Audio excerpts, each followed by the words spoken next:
राष्ट्र के लिए श्रद्धा हवन पूजन के जरिए शांति और विजय की कामना। जब सरहद पर भारत के जवान राष्ट्र की रक्षा में डटे होते हैं, तब देश की आम जनता भी अपने अपने तरीके से सेना के साथ खड़ी नजर आती है।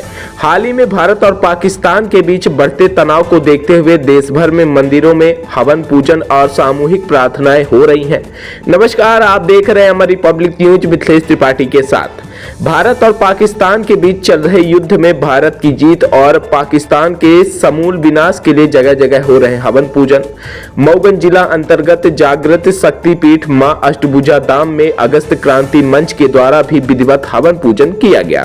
भारत की जीत और पाकिस्तान के समूल विनाश के लिए जगह जगह हो रहे हवन पूजन और प्रार्थनाएं जैसे विषय पर बात करते समय संवेदनशीलता और संतुलन बहुत जरूरी है।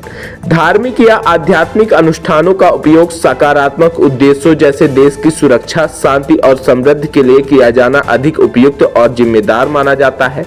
उत्तर से दक्षिण, पूरब से पश्चिम तक हर कोना आज भारत की सुरक्षा, सेना की विजय और शांति की पुनः स्थापना के लिए दुआओं से गूंज उठा है। ये अनुष्ठान नफरत के लिए नहीं, बल्कि संघर्ष के समाधान, शांति की स्थापना और देशभक्ति की अभिव्यक्ति के लिए है। मध्य प्रदेश के मंदिरों में जहां विजय हवन किया गया, वहीं सैनिकों की सलामती की दुआ मांगी गई। यह दृश्य दिखाता है कि भारत की आत्मा विविधता में एकता की है, जहां हर धर्म, हर संस्कृति एक साथ खड़े होकर राष्ट्र के लिए प्रार्थना करता है।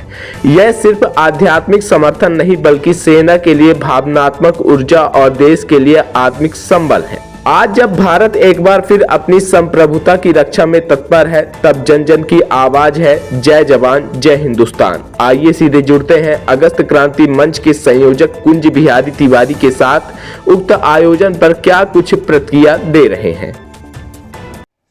जय हिंद, वंदे मातरम। आज भारत की जीत, भारत के सैनिकों की रक्षा और उन पर कृपा के लिए मां अष्टभुजा धाम नई गढ़ी, जो जागृत शक्तिपीठ है, साक्षात मां विंध्यवासिनी का शक्तिपीठ है, जिसको आप सभी ने माई के कई चमत्कार देखे हैं। आज वहाँ अगस्त क्रांति का मंच के सभी क्रांतिकारी साथी, साथ ही जो हिंदूवादी संगठन हैं, राष्ट्रवादी संगठन हैं, उनके साथ एक हवन किया गया और भारत के विजय की कामना की गई, भारत के वीर जवानों की रक्षा की कामना की गई।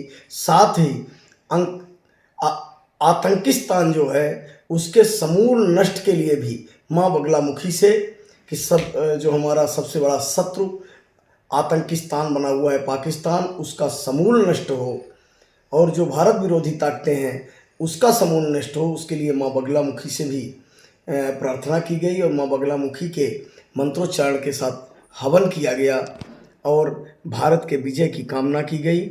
और जो विद्वान पंडित हैं, अनुष्ठानी पंडित हैं, उनकी उपस्थिति में शंख ध्वनि के साथ विजय अभिमान, जैसे महाभारत के युद्ध में पंचजन्य और भगवान श्री कृष्ण ने उद्घोष किया था युद्ध का शंख ध्वनि से, उसी तरह से शंख ध्वनि के साथ माँ भगवती के साथ भारत विजय का शंखनाद किया गया।